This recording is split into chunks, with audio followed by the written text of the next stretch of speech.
हाँ भाई प्यारे बच्चों, कल तुम्हें मैंने राउल्ट का नियम पढ़ाया था। क्या था राउल्ट का नियम?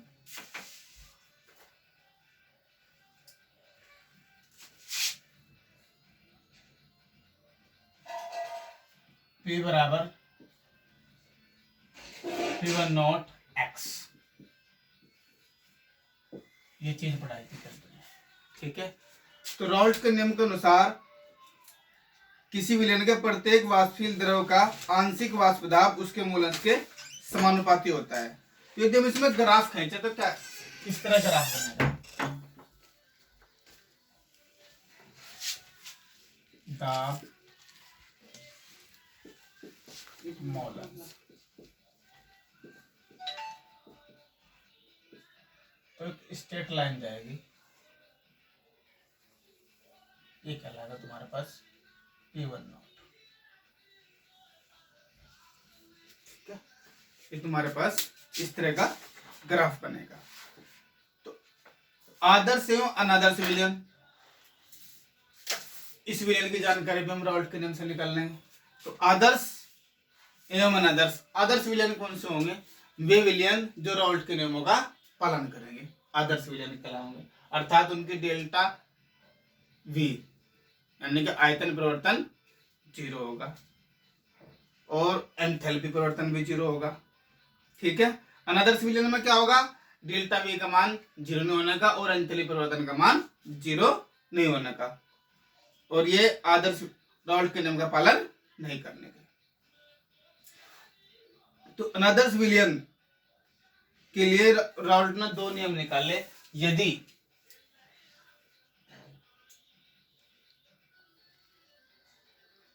दिए गए वाष्प दाब का मान अधिक है तो विचलन धनात्मक होगा, और दिए गए वाष्प दाब का मान कम है तो विचलन ऋणात्मक होगा। इस तरह से आज तो ग्राफी के लिए है बस।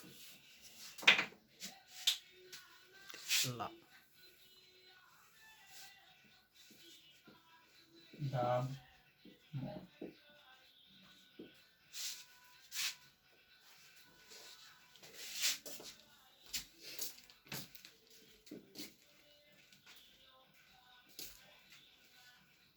धनात्मक के लिए तुम्हारे पास ग्राफ ऐसे बन जाएगा,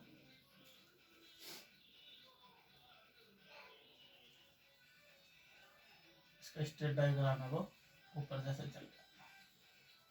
ऋणात्मक विचलन में उल्टा हो जाएगा।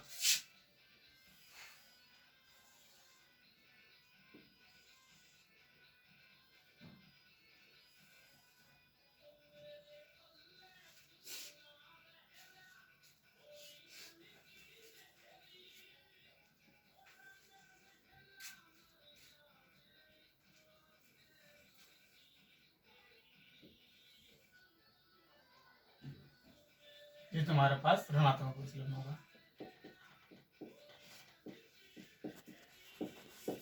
इस तरह से ग्राफ बनेगा, ठीक है।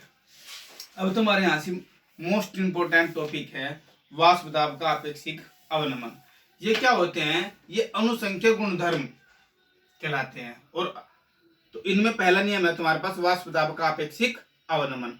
अब वाष्प दाब का आपेक्षिक अवनमन क्या होगा?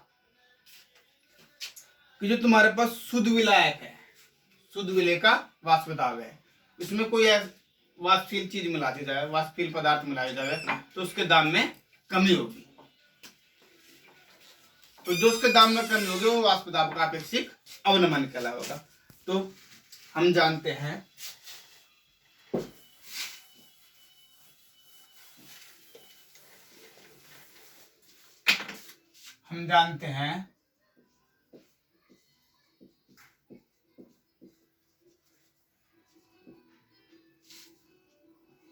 राउल्ट के नियम से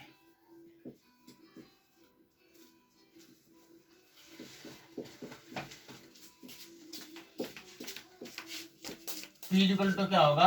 P1 नॉट x, और शुद्ध विलायक का वाष्प दाब क्या है तुम्हारे पास? P। तो वाष्प दाब में कमी क्या होगी तुम्हारे पास? वाष्प दाब में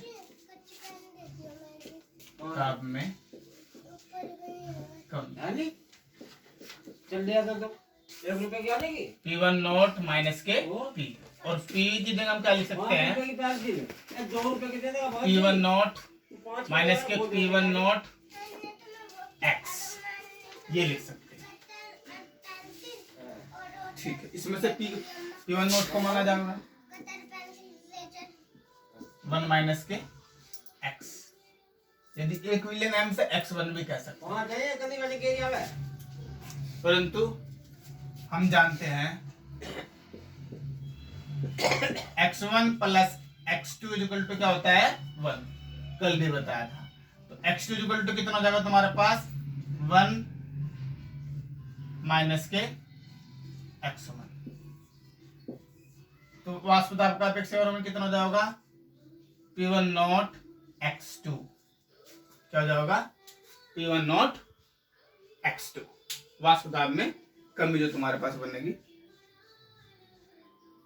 ठीक है, और इसे क्या क्या कह देंगे हम, delta P, P1 not x2। Delta P क्या होगा, तुम्हारे पास दाब में कमी होगी, यानी कि P1 नॉट माइनस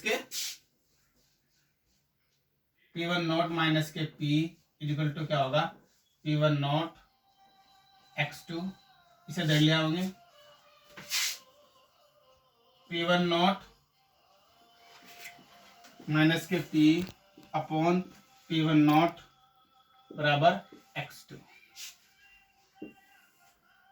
और x2 बराबर हमें पता है क्या होता है P1 नॉट माइनस के P upon P1 naught equal to N2 बटे N1 प्लस N2।